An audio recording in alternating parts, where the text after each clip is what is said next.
President Trump on Friday rolled back some, but not all, of his predecessor's historic opening to Cuba, making it more difficult to travel to and do business with the communist-ruled island.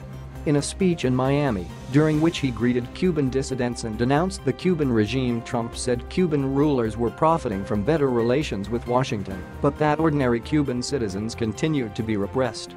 The previous administration and pose easing of restrictions on travel and trade does not help the Cuban people, they only enrich the Cuban regime, he said. The result has been only more repression. I am canceling the previous administration and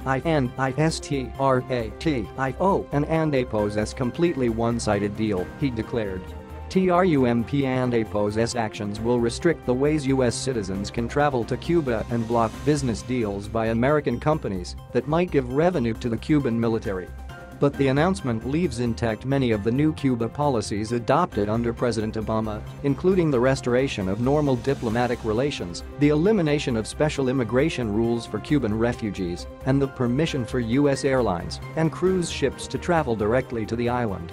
Trump rarely cites human rights in his foreign policy decisions, and doing so now seemed to be in part a rhetorical nod to Republican Senator Marco Rubio of Florida and others who lobbied the president to completely shut down the opening with Cuba. In December of 2014, Obama and Cuba's President Raul Castro announced they were reopening diplomatic ties after a half-century of hostility. Soon, Americans could travel to Cuba and businesses, including the tourism industry and food-producing farm states, were involved in commercial deals.